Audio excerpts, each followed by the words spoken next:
حضرت ابو بکر صدیق رضی اللہ تعالیٰ عنہ ان خوش نصیب لوگوں میں سے ہیں جن کو سب سے پہلے حضور کے دامن پاک سے وابستہ ہونے کی سعادت نصیب ہوئی۔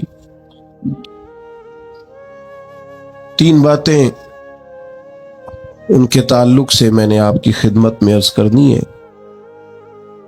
سب سے پہلی بات تو یہ ہے کہ اللہ تعالیٰ نے انہیں انتہائی مضبوط، طاقتور اور توانا ایمان عطا فرمایا۔ قرآن مجید میں اللہ کریم نے فرمایا والذی جاء بالصدق وصدق بہ، ایک وہ شخصیت جو سچ لے کے تشریف لائی اور دوسری وہ جنہوں نے اس کی تصدیق کی۔ اولئک ھم المتقون، یہی لوگ پرہیزگار ہیں، یہی لوگ متقی ہیں۔ حضرت مولا علی شیر خدا کرم اللہ تعالی وجہہ الکریم ارشاد فرماتے ہیں کہ یہاں سچ لے کے لانے والی شخصیت نبی پاک علیہ السلام کی ہے اور تصدیق کرنے والی ذات جناب ابو بکر صدیق کی ہے۔ حضرت ابو بکر صدیق رضی اللہ تعالیٰ عنہ نے فوراً اس سچ کی تصدیق کی جو حضور لے کر کے تشریف لائے۔ بہت سارے لوگ ایسے ہوتے ہیں جن کے شعور کی آنکھیں کھل جاتی ہیں، وہ ضمیر کی نہیں کھولتے۔ شعور تو ابو سفیان کا بھی بڑی جلدی بیدار ہو گیا تھا، لیکن بڑی دیر کے بعد جا کے انہوں نے کلمہ پڑھا رضی اللہ تعالی عنہ، بڑی جلدی پہچان گئے چیزوں کو۔ ابو جہل، ابو البختری، عتبہ، عتیبہ، شیبہ، بلکہ اخنس بن شریک سے جب ابو جہل نے کونے میں جا کے پوچھا اور اس نے ابو جہل سے پوچھا کہ تمہاری رائے کیا ہے، تو انہوں نے کہا رائے تو یہی ہے کہ حضور جو فرماتے ہیں حق اور سچ ہے۔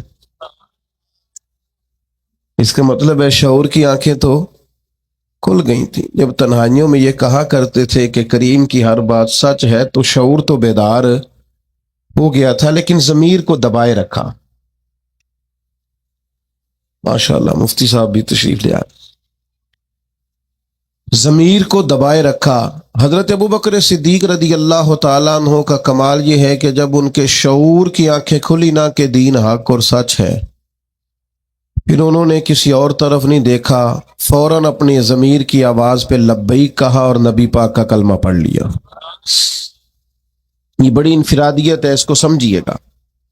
بہت سارے لوگوں کو شعوری طور پر سمجھ آ جاتی ہے حق اور سچ کیا ہے، لیکن وہ بیچارے ضمیر کو دبائے رکھتے ہیں، اپنے آپ کے ساتھ جنگ کرتے رہتے ہیں، حق کو قبول نہیں کرتے۔ حضرت صدیق اکبر کی زندگی کا یہ پہلا سبق کہ جب کسی کو پتہ چل جائے حق فلاں چیز ہے، تو پھر قرآن مجید کہتا ہے وَلَا تَلْبِسُوا الْحَقَّ بِالْبَاطِلِ وَتَكْتُمُوا الْحَقَّ وَأَنْتُمْ تَعْلَمُونَ، حق کو باطل سے نہ ملاؤ اور جان بوجھ کر حق نہ چھپاؤ، تم علم رکھتے ہو جان بوجھ کے چھپا۔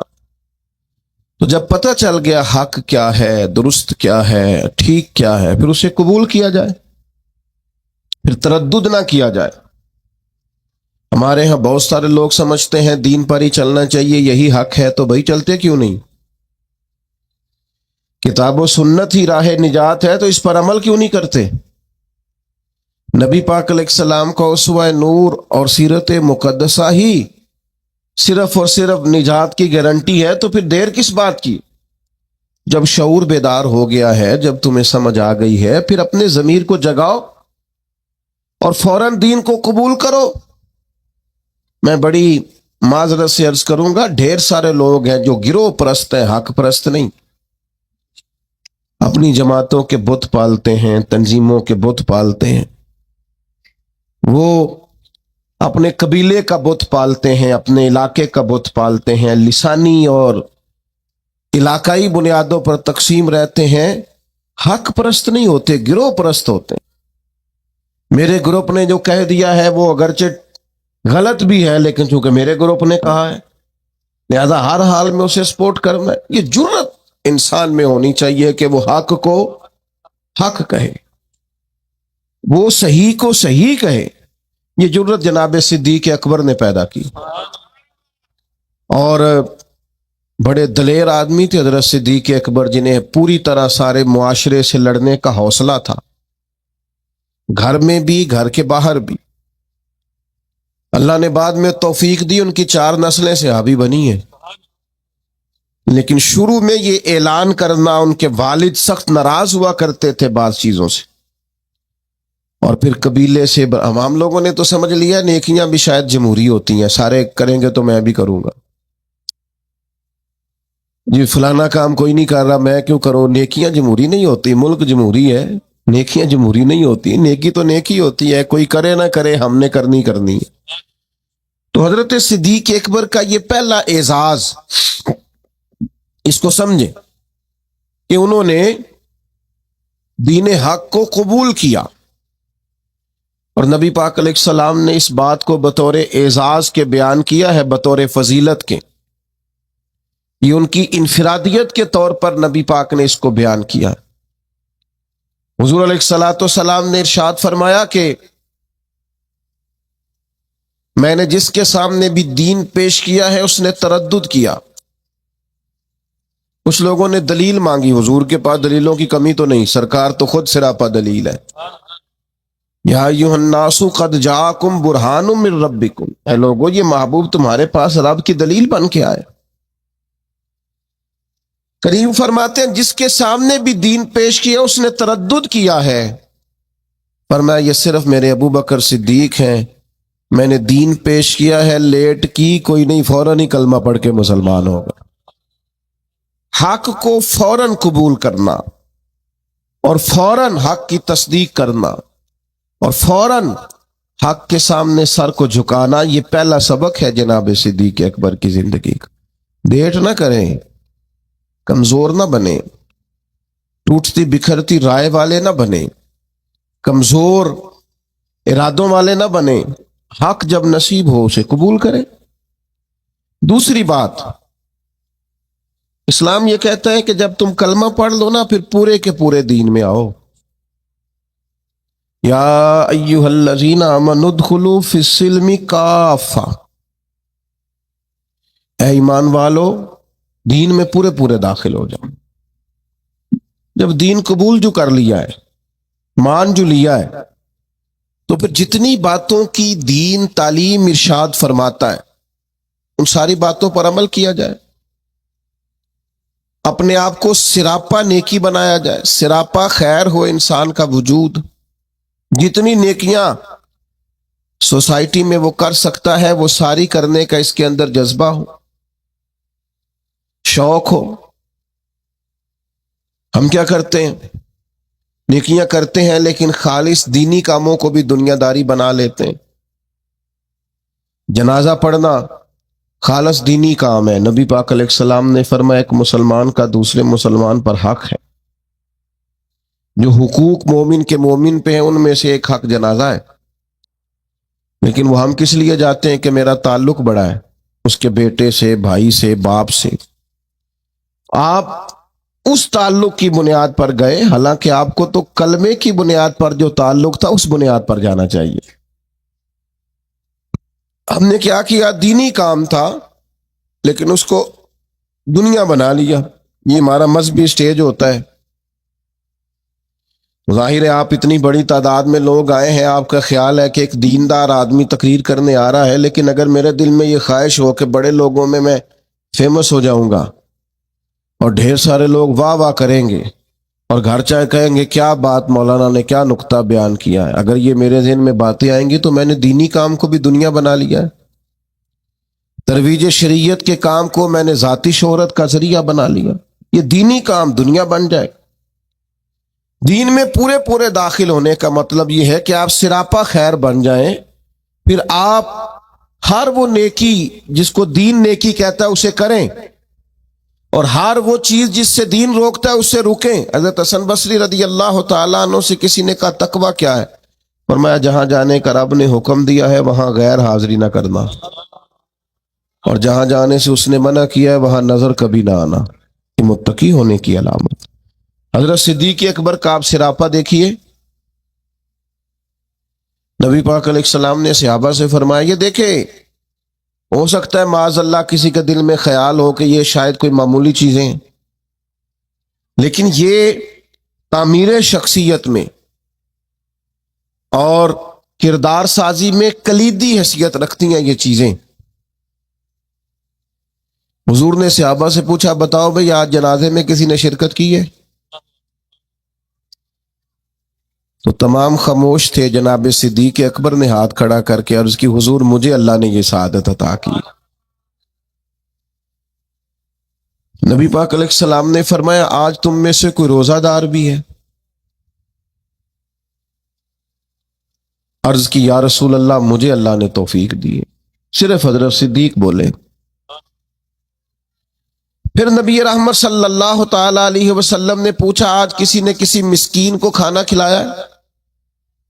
سب خاموش تھے، صرف حضرت صدیق کو آج یہ اعزاز حاصل ہوا۔ ہاتھ کھڑا کر کے عرض کی، یا رسول اللہ مجھے یہ موقع ملا۔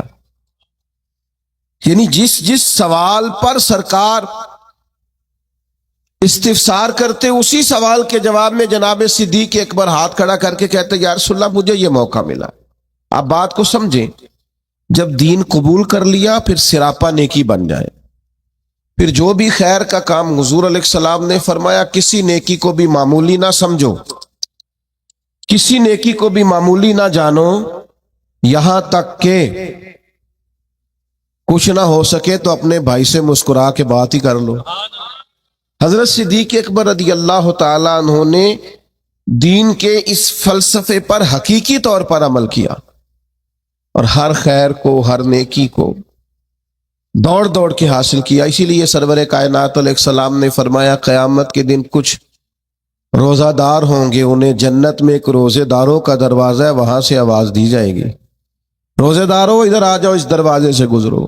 ایک دروازہ وہ ہے جہاں سے سخی گزریں گے، ایک وہ ہے جہاں سے مجاہد گزریں گے، ایک وہ ہے جہاں سے حاجی اور مکے اور مدینے کے زائر گزریں گے۔ حضرت صدیق نے عرض کی، حضور میں کس دروازے سے گزروں گا؟ فرمایا، ابو بکر سارے دروازے منتظر ہوں گے کہ کبھی ابو بکر یہاں سے گزر جائے نا، کبھی یہاں سے گزر جائے نا، کبھی یہاں سے گزر جائے نا۔ کیوں؟ اس لیے کہ ہر نیکی کو پہنچ کے حاصل کیا، ہر خیر کو پہنچ۔ ہم تو ویسے بھی اللہ خیر کرے کو دو ایک نیکیاں کر لیں، وہ گنی ہوئی ہوتی ہیں، ہم نے وہ ساری ہمارے پاس طے ہوتی، سارا پتہ ہوتا، کتنے پیسے پچھلے سال مسجد دیے تھے پورا یاد ہے، اور بھئی جو سارا سال آپ نے اپنی ذات پر لگائے ہیں وہ بھی تو یاد ہونے چاہیے۔ نیکیوں کو لوگ گن گن کے شمار کر کے رکھتے ہیں جو بھولنے کی چیز تھی، اور معاذ اللہ جن کمزوریوں کو، غفلتوں کو یاد کرنا تھا انہیں بھول جاتے ہیں۔ تو حضرت صدیق اکبر سراپا نیکی بن گئے، سراپا کلمہ پڑھا تو ان کا وجود سراپا ایمان تھا، سراپا خیر تھا۔ کوئی بھی ایسا کام نہ کریں اس سے محسوس ہو کہ ہم وقت ضائع کرتے ہیں، ہمیں خیر سے وابستگی نہیں ہے۔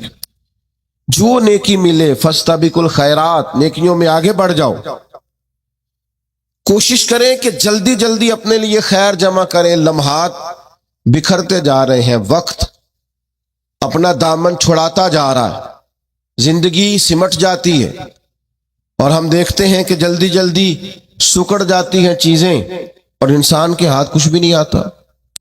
تو کوشش کی جائے ہمیشہ خیر جمع کرنے کی، بڑھ چڑھ کے نیکیاں کرنے کی۔ نبی کریم علیہ السلام نے فرمایا، جنتیوں کی 360 علامتیں، کسی میں ایک بھی پایا جائے تو جنتی ہے۔ آپ کی توجہ ہے میری بات پر؟ کتنی علامتیں؟ کسی میں اللہ کا، ایک دعا مانگنے لگا وہ آمین کہنا ہے، اللہ کرے آپ موبائل کم دیکھیں اور میری بات زیادہ سنیں، آمین تو کہہ دیں، دعا میں تو شامل ہو جاؤ یار، دعا مانگی ہے۔ ان 360 یہ ساری وہی نیکیاں ہیں جو پھیلی ہوئی ہیں، خیر کرنا، پیار کرنا، عبادت کرنا، مخلوق کی خدمت میں مشغول رہنا۔ فرمایا جنتیوں کی 360 علامات ہیں، ایک بھی پائی جائے تو بندہ جنتی ہے۔ حضرت صدیق اکبر کا لہجہ ہمیشہ دھیما رہا ہے، بڑے وزادار تھے۔ فوراً عرض کی، یا رسول اللہ میرے اندر بھی کو پائی جاتی ہے؟ وہ جو 360 نورانی علامات ہیں جنتیوں کی، تو کریم میرے اندر بھی کو پائی جاتی. نبی کریم نے فرمایا آپ کے اندر تو 360 ساری کی ساری پائی جاتی ہیں، ساری. انہوں نے سراپا خیر کیا، سراپا. ہم بھی بڑے مصروف لوگ ہیں. کوئی پوچھے جناب کی کیا پوزیشن ہے، کہتے ہیں بڑا مصروف ہوں. تو اگر پوچھا جائے کتنی دیر مصروف ہے تو کہتے ہیں 6 گھنٹے تو موبائل پہ مصروف ہونا. یہ جو راتیں ہیں نا، لمبی راتیں سردیوں کی، یہ تہجد پڑھنے کے دن تھے. اور یہ چھوٹے دن تھے سردیوں کے، یہ روزے رکھنے کے دن تھے. لیکن اس کے لیے جو عشاء کے بعد سو جائے، یعنی اگر 7 بجے عشاء پڑھی اور 6:15 فجر پڑھی تو اتنی لمبی رات بنتی ہے 10-11 گھنٹے کی. اور ڈاکٹر کہتے ہیں بڑا بھی زیادہ سوئیں تو 8 گھنٹے کافی ہے، تو 3 گھنٹے تو رات پھر بچ جاتی. یہ وقت تھا سحری میں اٹھنے کا، لیکن اس کے لیے جو عشاء کے بعد موبائل کی جان چھوڑے تاکہ سحری میں اٹھ سکوں. جب سوئے گا نہیں تو اٹھے گا کیسے؟ ہم اگر مزاج رکھتے ہو نا خیر کا، تو اللہ تعالیٰ وقت میں بھی برکت پیدا کر دیتا ہے. جو ہمارے بزرگ اتنی اتنی بڑی ضخیم کتابیں لکھ گئے، کتنی کتنی جلدیں ہیں ان کی، ان کے وقت میں برکت تھی، وقت کو مینج کرتے تھے. لیکن خوش گپیاں ہماری سیریں، ہمارا آنا جانا، ہمارا موبائل کو وقت دینا، اس نے ہمیں بڑا الجھا دیا ہے. حضرت عمر فاروق رضی اللہ تعالیٰ عنہ بیان فرماتے ہیں، کہتے ہیں ایک نابینا بیوہ اور بے اولاد خاتون تھی مدینہ منورہ میں. تو میں اس کے گھر کا کام کاج کر دیا کرتا تھا. ایک دن میں گیا تو میرے سے پہلے ہی کوئی بوڑھی اماں کے گھر کا کام کر گیا. آپ غور کیجئے گا، یہ مختلف انداز میں روایت مختلف جگہوں پہ ہے. صاحب کنز المال نے اس طرح لکھی ہے جس طرح میں بیان کر رہا ہوں. کوئی مجھ سے پہلے سارے کام کر گیا. بھلا کام کیا تھے؟ گھر میں جھاڑو دینا تھا، برتن مانجنے تھے، پانی بھر کے لانا تھا. کوئی مجھ سے پہلے کر گیا. اگلے دن گیا تو پھر کوئی مجھ سے پہلے کر گیا تھا. تیسرے دن گیا تو پھر. اب میں نے کہا ڈھونڈوں تو صحیح بندہ کون. فرماتے کہ میں چھپ کے بیٹھ گیا کہ میں دیکھوں تو صحیح کون ہے جو مجھ سے پہلے آتا ہے. تو کہتے ہیں سحری کا وقت تھا. امیر المومنین، خلیفۃ المسلمین، جانشین مصطفیٰ کریم صلی اللہ تعالی علیہ وسلم حضرت صدیق اکبر کا دروازہ کھلا. بیاں ہو کس زبان سے مرتبہ صدیق اکبر کا، کہ محبوب خدا محبوب ہے صدیق اکبر کا. حضرت ابو بکر صدیق رضی اللہ تعالیٰ عنہ کا دروازہ کھلا. امیر المومنین ہے، عالمی سطح کے کام کرتے، ایک بہت بڑی اسٹیٹ کے سربراہ ہیں، ایک اتنی بڑی اسلامی سلطنت کو لیڈ کرتے ہیں. لیکن اتنے بڑے ہونے کے باوجود یہ ذوق بھی برقرار ہے کہ کسی کے گھر میں جھاڑو دے سکتے ہیں تو دے دیا جائے. کسی شخص کے گھر میں اگر برتن کسی بوڑھی کے مانجنے پڑے تو کر دیا جائے. فرماتے وہ میں نے دیکھا تو حضرت صدیق اکبر تھے. سراپا خیر تھا ان کا وجود، سراپا خدمت تھا. ساری زندگی گزر گئی مذہب پہ بحث کرتے لوگوں کی، اس پر بھی بحث کر لو، اس پر بھی بحث کر لو، اس موضوع پر عمل کب کرنا ہے؟ ساری زندگی ابحاث ہوتی رہیں گی، ساری زندگی صرف یہی مزاج ہوگا کہ دین کا کوئی موضوع ملے چلے علماء کریں گے حقاق حق کے لیے کبھی بات کرنی ہوئی. لیکن عوام کے اندر جو اتنی بحث ہوتی، عمل کب کرنا ہے؟ ساری زندگی صرف ابحاث ہوں گی. بھائیو سنو، حضرت صدیق اکبر نے اپنے آپ کو سراپا خیر بنا لیا. اور تیسری بات جو آپ کی خدمت میں عرض کرنی ہے وہ یہ ہے کہ حضرت صدیق اکبر کے مزاج میں ڈٹنا تھا، ڈٹ جاتے تھے.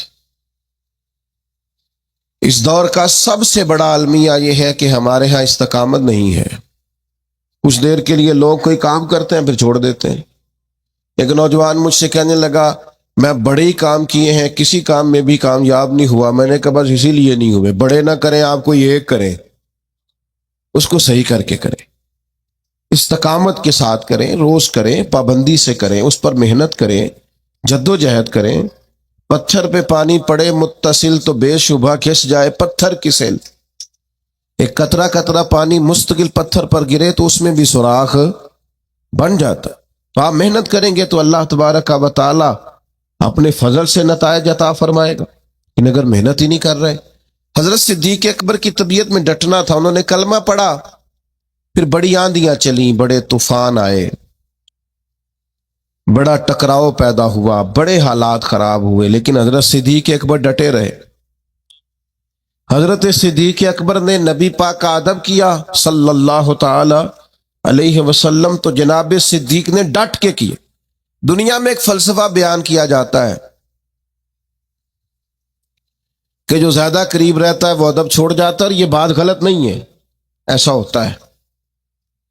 جن لوگوں جو زیادہ قریب رہتے ہیں، جو زیادہ جن کو قربت ملتی ہے، کوئی چیز جن کو آسانی سے میسر آ جاتی ہے، وہ اس کی قدر نہیں کرتے۔ ہوتا ہے کہ زیادہ قریب میں رہنے والے لوگ اکثر قدر کر چھوڑ دیتے ہیں، لیکن حضرت صدیق اکبر کا کمال ہے، انہوں نے دنیا کا یہ فلسفہ ہی غلط کر دیا ہے۔ انہوں نے کہا قریب بھی سب سے زیادہ میں رہا ہوں، اور احترام بھی سب سے زیادہ میں نے کر کے دکھایا، قرب بھی سب سے زیادہ، ادب بھی۔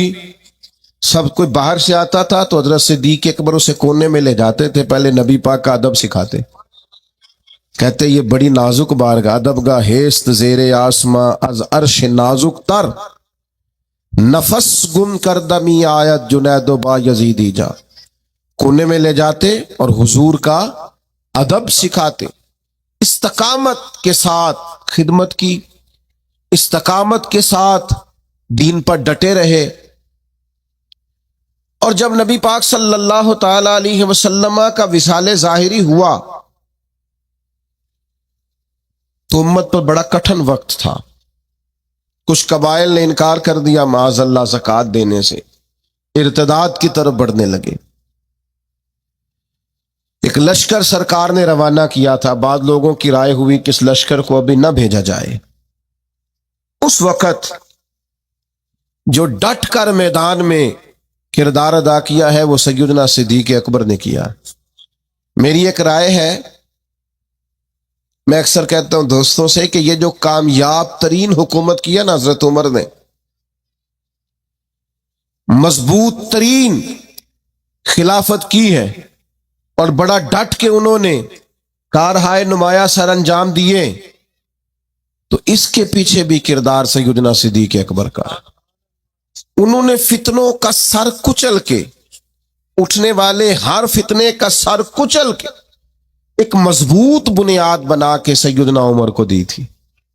اس کا نتیجہ یہ نکلا کہ حضرت عمر کے لیے کام کرنا آسان ہو گیا، مشکلات ان کے لیے نہیں رہی۔ اور بھائی جان آپ کو اللہ لمبی زندگی، برکت، عزت، صحت والی دے، بیٹھ جائیں آپ، کتنے آپ پیارے لوگ ہیں۔ اب تو تقریر ختم ہونے لگی، بس میں اللہ تعالیٰ آپ کو سلامت رکھے، میری کچھ طبیعت بھی ٹھیک نہیں ہے اور سفر بھی لمبا کیا ہے، بات بھی میری مکمل ہو گئی اب ماشاءاللہ، لیکن ہمارے بھائی نے بھی بڑا زور لگایا، تو باقی ہمارے جو نعت شریف پڑھنے والے انہوں نے بھی آپ سے عرض کی کہ آپ بیٹھ جائیں، لیکن میں محسوس کرتا ہوں آپ میں کافی استقامت ہے، آپ نے بھی جو کہہ لیا ڈٹ گئے۔ اللہ تعالیٰ سب کو جزائے خیر دے، ہم سب کے حال پہ رحم فرمائے۔ اب 2-4 منٹ دے تاکہ بات مکمل ہو سکے۔ حضرت سیدنا صدیق اکبر رضی اللہ تعالی عنہ نے جو استقامت دکھائی، استقامت، فوراً لوگ ہتھیار ڈال دیتے ہیں۔ دین کے معاملے میں ڈٹنا سیکھیں، سارے بچے مخالف ہو بھی گئے ہیں تو کوئی حرج نہیں، آپ کھڑے تو ہوں، برادری ساری اگر مخالف ہو بھی گئی ہے تو کوئی مسئلہ نہیں، دین کے لیے ڈٹے تو صحیح، آپ سٹینڈ تو لیں۔ اگر آپ ڈٹیں گے تو اللہ مدد کرے گا۔ حضرت عمر رضی اللہ تعالیٰ عنہ نے آن کر کے حضرت صدیق اکبر سے یہ عرض کیا تھا کہ حضور ابھی حالات اور ہیں، آپ کم از کم یہ لشکر ہی نہ بھیجیں، مانعین زکوٰۃ معاذ اللہ منکرین، ان کے خلاف لڑنا ہے، حالات اس طرح کے نہیں ہیں، ذرا بہتری ہو جائے گی۔ تو حضرت ابوبکر صدیق جو اپنے مزاج کے لحاظ سے نرم خو تھے، انہوں نے حضرت عمر سے کہا تمہیں تمہاری ماں روئے، تم مجھے یہ مشورہ دے رہے ہو کہ وہ لشکر روک دوں جسے سرکار نے روانہ کیا ہے؟ فرمانے لگے میں مدینہ منورہ میں اکیلا بھی رہ گیا اور جنگل کے درندے آ کے مجھے نوچنے بھی لگے تو میں تنہا مقابلہ کروں گا، لیکن وہ لشکر ضرور جائے گا جسے مدینے والے محبوب نے روانہ کیا۔ یہ استقامت، یہ ٹھہرنا، ذرا کھڑے ہونا۔ اچھا کئی دفعہ ایسا ہوتا ہے وقتی طور پر حالات موافق نہیں ہوتے، حالات کی نبض دیکھ کر نہیں چلنا چاہیے، کتاب و سنت کا حکم دیکھ کر چلنا چاہیے۔ حالات موافق نہیں ہیں تو کیا ہوا، ہم حق چھوڑ جائیں گے؟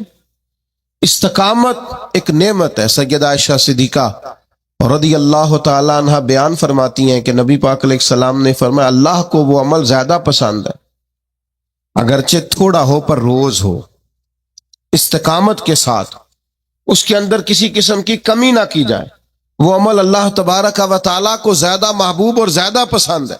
تو بھائیو ہمیشہ ان تین باتوں پر ضرور عمل کریں۔ ایک تو حق جب مل جائے تو پھر اسے چھوڑنا، قبول کرنا ہے اسے۔